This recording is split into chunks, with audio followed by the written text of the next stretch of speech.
Make sure all of our phones and things are off too.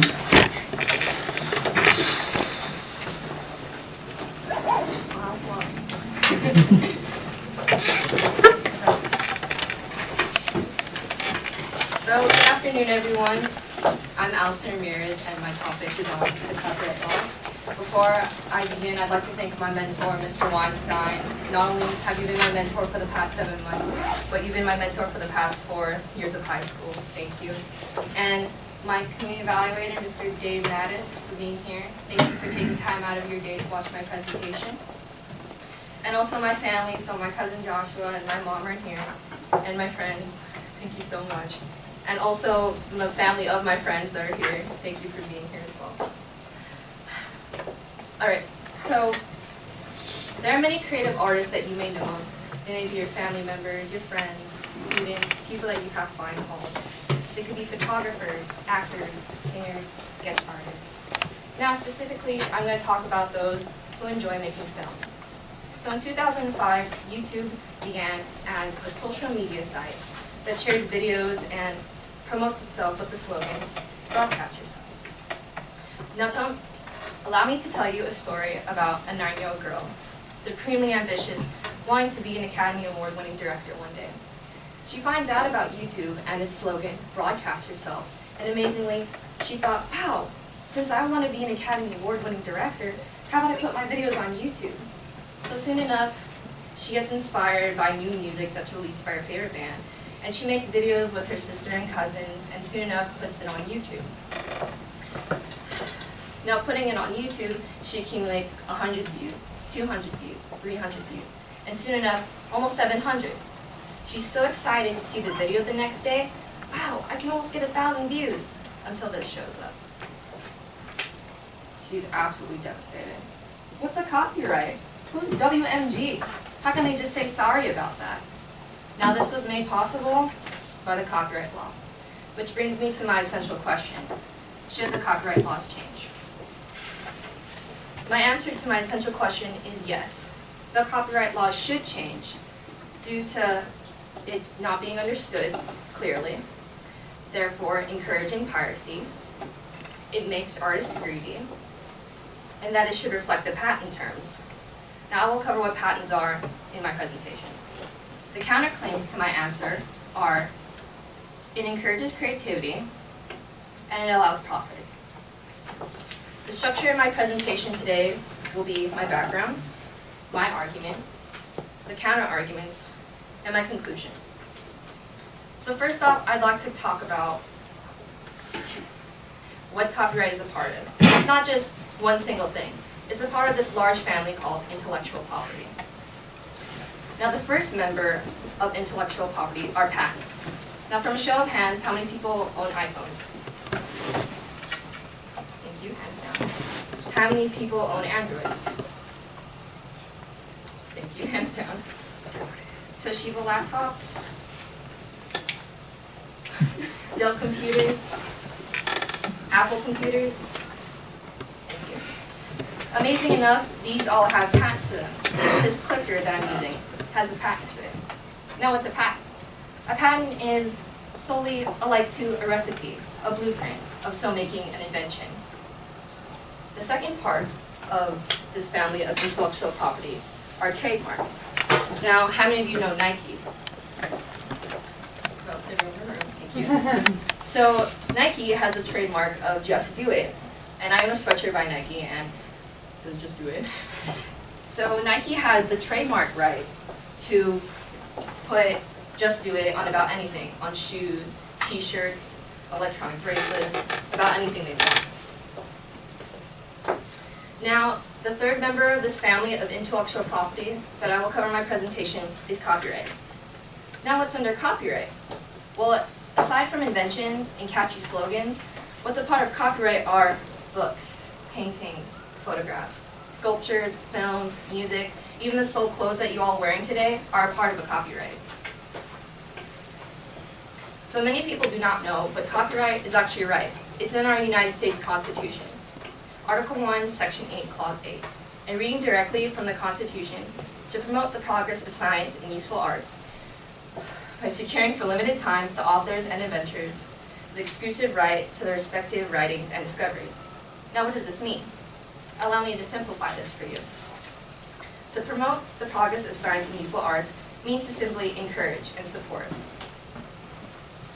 Useful arts meaning that in the 1700s, when this was written, there was not many creative works. There were more books and literature, and new things were slowly being created. Securing for limited times meaning that the work is copyrighted for, well, not copyrighted, but protected for unlimited time. And the exclusive rights to respective writings and discoveries, meaning that if you're an artist, you take responsibility for your own work and not claiming others. The definition from the United States Copyright Law Office defines copyright as a form of protection grounded in the United States Constitution, as I've shown to you before, granted by law for original works of authorship fixed in a tangible medium of expression. Now, what does this mean? Allow me to demonstrate for you. So you're in class one day, or maybe now if you're doing this during my presentation, and you're doodling in your notebook, and you come with a really great little character. And you're just sitting down, and you're enjoying whatever your teacher or I am talking about. So what I've created here is Mr. Bear. So, as stated before in the United States Copyright Law Office definition of what a copyright is, now in a tangible form, tangible medium, this is a tangible medium. It's in my hands, I can hold it, I can make copies of him, and later in my presentation I will cover on specifically what you can do with your invention, creative work, which is mine being Mr. Bear. Now, what if you think tangible medium, well, Allison, that's just a piece of paper. Anyone can just come up to you and grab it and steal it. The copyright law can't just protect that. Well, what you could do is register your work with the United States Copyright Law Office. You will have to fill out an electronic form, pay a fee about $35 or so, and later on you'll receive a certificate. So, what the certificate is a government-issued form, and it serves the same power as identification documents, so green cards, passports, social security numbers. Having a certificate is simply showing that this is mine, it's protected. This is from a site of the author that did this title right here. Obviously, as I said before, it's confidential, you can't really show it to everyone. And this is an old form, it's about 11 years old or so. I spoke with an expert, one of the interviewees that I interviewed for my project, and this is a relatively old one, she told me. Now, what if you don't want to mess with all of this certificate and registering with the Copyright Office? Well, if you don't want to do that, there's something called, when you receive your certificate, you come with a set of rights. Now these are the rights, Section 106, United States Code, Title 17. And with these, you come with certain type of rights and what you could do with your creative work. The first is the right to reproduce.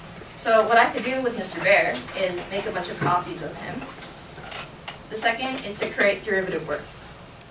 Now, the Harry Potter series by J.K. Rowling, she came out with the Sorcerer's Stone, then the Chamber of Secrets, and then the Prisoner of Azkaban. She has the copyright to do that because creating Harry, she then created Hogwarts and so on, and she's able to make derivative works, which is sequels, and basing off her ideas and creating more. The third is to distribute the copyright work. To distribute the copyright work, as I said before, making copies of Mr. Bear, distributing is being able to sell this and getting my profit back for it. Distributing should not be confused with reproducing, because distributing is what Target, Best Buy, and FYE do with musical CDs or DVDs, and also maybe movie posters. The fourth is to publicly perform. So this goes for your favorite musicians or comedians, or maybe actors on Broadway. They have the right to perform, therefore making their own work, or being hired by a company, for example, people on Cats or Wicked or what so have you in New York. The fifth is to publicly display. So with Mr. Bear, I can put him up here if I so wished. Being the copyright holder, I have the right to publicly display him. And the sixth is to digitally broadcast. In the beginning of my intro, this is the copyright that the 9-year-old girl violated, which I will cover in my presentation.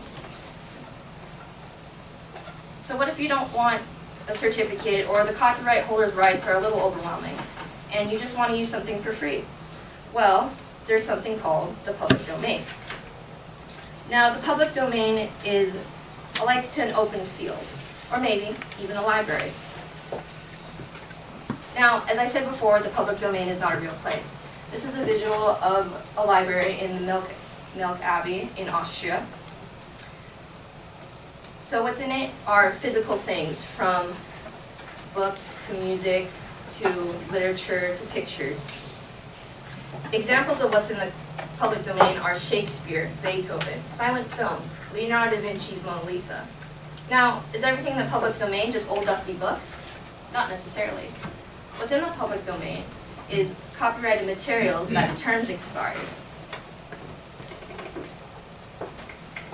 Now I will be going into my arguments. So the United States Constitution, Article 1, Section 8, Clause 8, to promote the progress of science and useful arts by securing for limited times to authors and inventors, as I've stated before.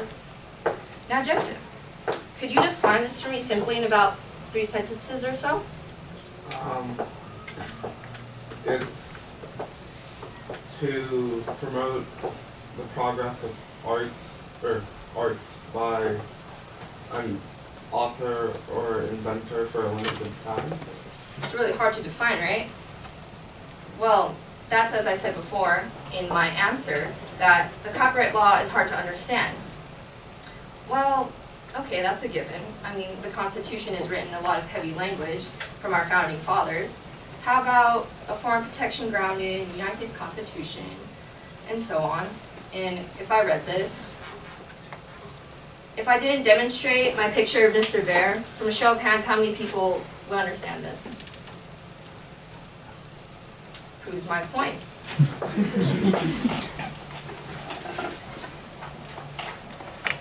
So going back to my introduction again of the 9-year-old girl, so what she did was copyright infringement. And she did this without knowing. Now, it's not Joseph's fault that he didn't understand the United States Constitution or the definition from the United States copyright law. I mean, it's not just him. All of you also didn't raise your hands. This is heavy law language. It's language that was used in the 1700s. Now, as she was posting this video, she thought, oh, this is fair use.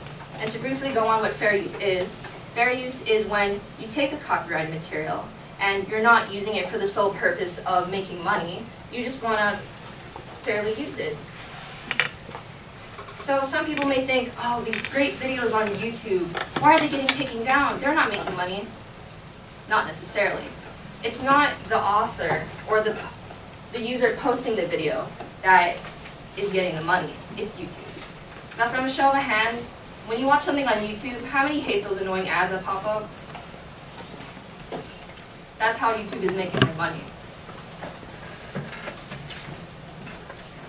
Now, what is copyright infringement? Now, looking back on the copyright holder's rights, Section 106 from the United States Code, Title 17. The first is the right to reproduce. Now, if someone could steal this from me and go make a bunch of copies of it without my permission, that's infringing my copyright. The second, to create derivative works. Now, some people may think, oh, but so many people write fan fiction of Harry Potter, or Twilight, or other types of main book series. That's not infringing a copyright if you still do it for the sake of enjoyment and that you love writing. Now, it would be a problem and infringing J.K. Rowling's copyright if you sold it for a profit. The third, to distribute the copyright works. So, distributing my copyright would be taking Mr. Bear and selling him for yourself and not giving the profits back to you. The fourth is the right to publicly perform. So, how many of you, when you go downtown, you always see those street artists playing on their guitar to music that you might recognize? Thank you. Thanks, down. Those people are actually infringing a copyright. So, for example, there may be a nice lady or nice man that is singing a Beyonce song, and they're receiving tips. Well, good for them. Not good for Beyonce. She is getting her copyright infringed by someone else making money from them singing her music. The fifth, to publicly display. Now, if someone was just being really mean to me and they wanted to reproduce this and distribute it on their own, they could publicly display this and put him here without my permission. That would be infringing a copyright. The sixth, to digitally broadcast. As what I've stated before, the 9-year-old girl posting a video on YouTube and infringing the copyright holder of the music that she used in her video. So, what are the reasons behind copyright infringement? Well, first is the pricing. So for my personal collection, I have about 3 CDs. The newest one is the Frozen soundtrack. It's about $14.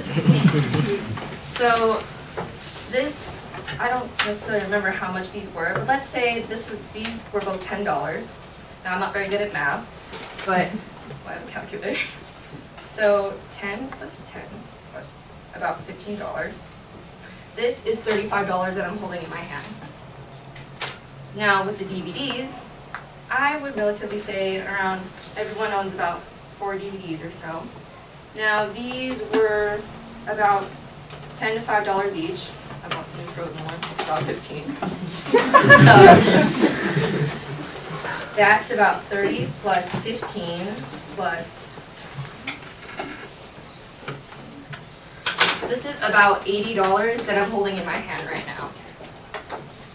Now, a reason behind copyright infringement is that if I download it for free, I could have saved $80. The second is unavailability. Now, in countries with high censorship, some may have a movie banned in their country and they want to see it right away. So therefore, going on the internet, they'll be able to download it for free. Unfortunately, that's copyright infringement. Or how about you didn't hear about it in your country and you want to see it right now? Well, you can download online, and that's copyright infringement. The third is the usefulness. So, after you got it for free and you finally found it since it's not in your country, well, that's great. Now you can download it and you can put it on your phone, on a CD, on your computer. It's extremely useful. Also, those annoying ads and trailers aren't on it. Copyright infringement and piracy are very alike to each other. A definition from dictionary.com defines piracy as the unauthorized use of another's production, invention, or conception, especially infringement of a copyright. As you can see in the last part of this definition, infringement of a copyright.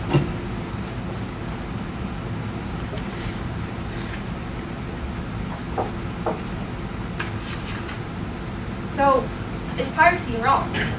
A study by tornfreak.com, a blog focused on copyright and piracy, did a survey on who found piracy right. And 36% only find piracy wrong, and 64% find nothing wrong with piracy. That's over half. Seeing this myself, I was surprised that this should actually be the other way around. Now, is there anything really wrong with piracy? I'm going to show of hands how many people here own iPods. That's a lot of you. A study by the Yale Law and Technology course state the following from their statistics. On average, an iPod contains at least $800 worth of pirated music. And in the music industry alone, $12.5 billion is lost due to piracy. And $2.7 billion in workers' earnings are lost each year due to online piracy. And 71,060 jobs in the United States are lost every year due to piracy. So is piracy really, is there anything wrong with it? Well, some people may think that now in a first step, second step process, the first step, this cartoon pig would be copied over. And, well, it's just making a copy. That's what piracy is. And for the second one, a two-step process, the developer works hard for months. And then since this is being copied, the developer's wallet is still empty. Now, is there still nothing wrong with piracy? Now, this would not happen if the United States Constitution and the definition from the United States copyright law was just easier to understand. 64% would find piracy wrong, if not soon enough, 100%. Now I will be entering into my counterclaims. A celebrity net worth is how much a celebrity makes and also how much they've made. And if they sold everything from their nice fur jackets or their really pretty cars, that's what a celebrity net worth is.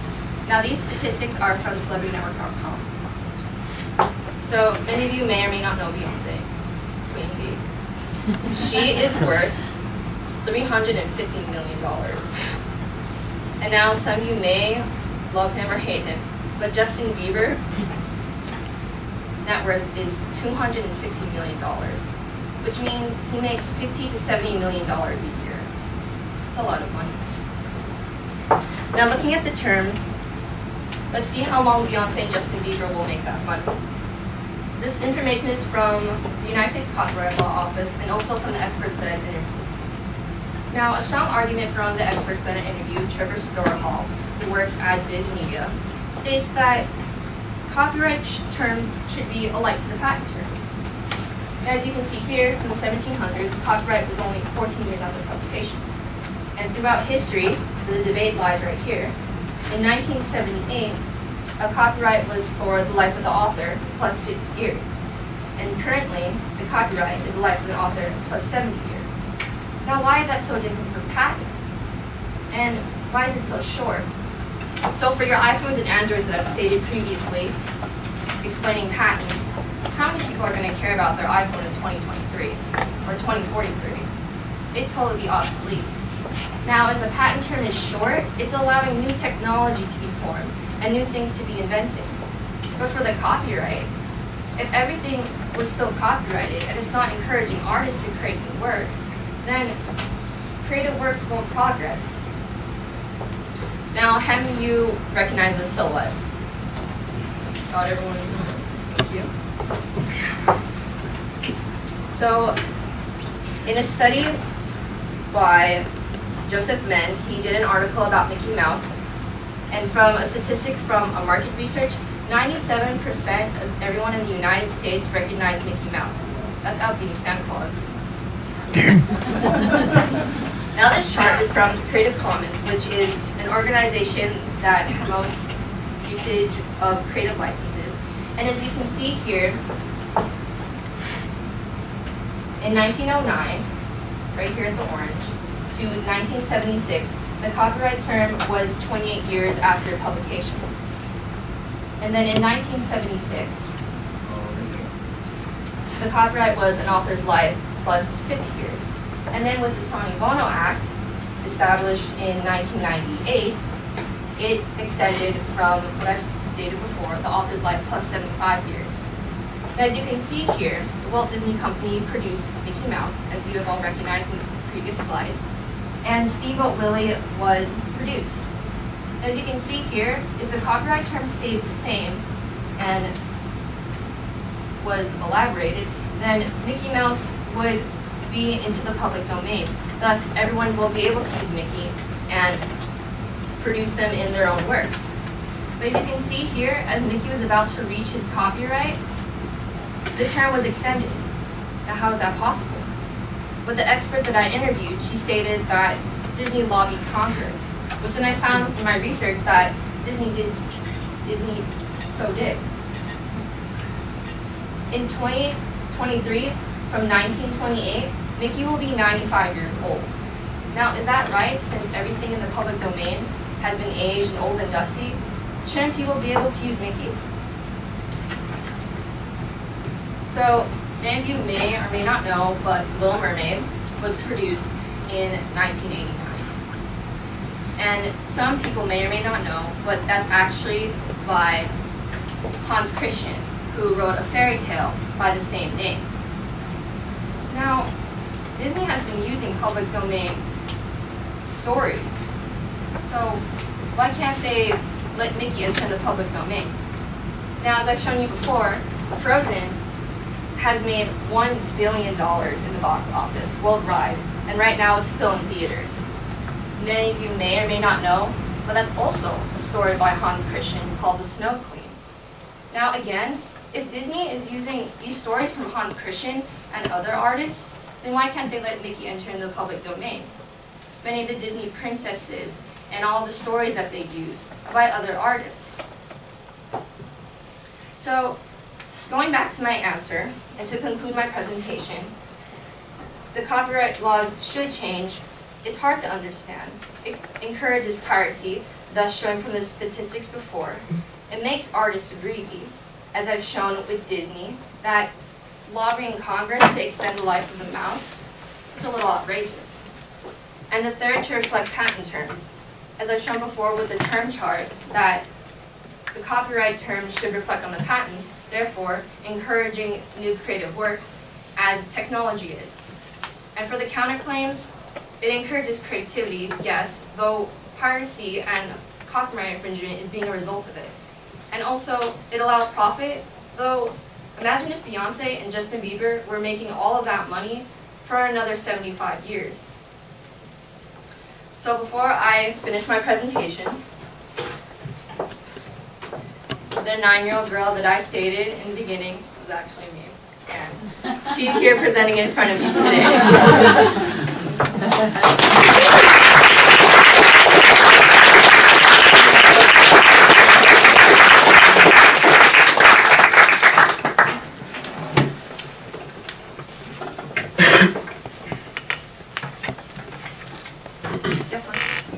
Did you happen to find out if there's a way to check what's under public domain, like for songs and music and stuff? Did you run across that in your...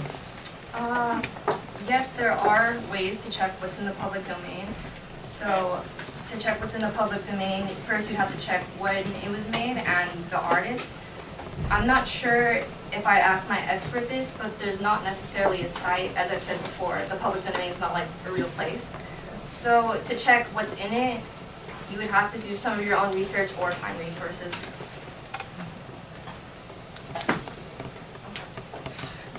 Can you read this? Yeah, you showed a picture of a library, I guess in Austria, and said that lapsed copyrighted material goes into that library. What material? Maybe I didn't understand, but how is lapsed copyrighted material go into a library? Books that have been copyrighted, or can you explain what you meant? I apologize for the confusion. The public domain picture of the library, it was actually just for a visual to show that old works are entered into a big library of systems, and physical works are in the public domain. It's not a real place, and they're all not books entering into the public domain. Oh, so it's like a metaphor for the larger picture. Is there a way you think to prevent copyright infringement? I believe from my research and from being with my experts and talking to them about the copyright law, I think a way to prevent it is if we're educated about it. So if everyone could understand the law better, as in my argument, then there would be lower rates of piracy and other terrible things. Do you believe it's likely or possible for the copyright law to change anytime soon? Good question. I personally don't think it will change pretty soon, though I think it's realistic. So over time, if people are more educated and they know about the law and how it's making artists greedy and so on, it would be realistic if, especially knowing how much power people have today, that if they could tell Congress that, wow, this is really unfair and it's hurting artists.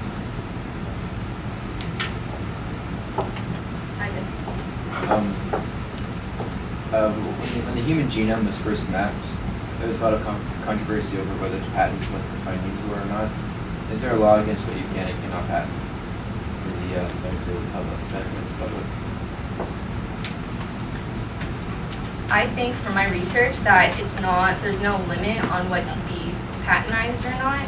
Simply if it's an invention and it's a creative works are for copyrights, but if it's an invention and if it meets the standards of patents from the United States Patent Office, then I believe that there are many things that could be patent and not patent, though mattering on little things. Caleb? Is there an age requirement for who can get copyright? Good question. From what I've researched, there is no age limit to what can be copyrighted, since being an artist you could be at any age. From speaking with my expert, Yumi Nam, who is an intellectual property lawyer, she said that there was recently a relatively young girl copywriting a bunch of little ABC characters that she created. I wouldn't think that she's relatively older, maybe than like 12 or 10, so anyone can. So like whenever you watch a movie, you know, like in the beginning where it says like, you will be jailed for like so long and be fined $250,000 if you like, you know, like copyright or whatever. Do you know if it's common for the makers to actually like press charges? Because I know a lot of people actually do this piracy kind of stuff and they don't get caught. Yes, there's actually many people that have been prosecuted and many people that are coming against things that are pirated. Upon my research, I found out that a lot of people that speak out against Disney have been sought out after and go to jail time for about 10 years and are fined over $25,000. But it's a lot of money.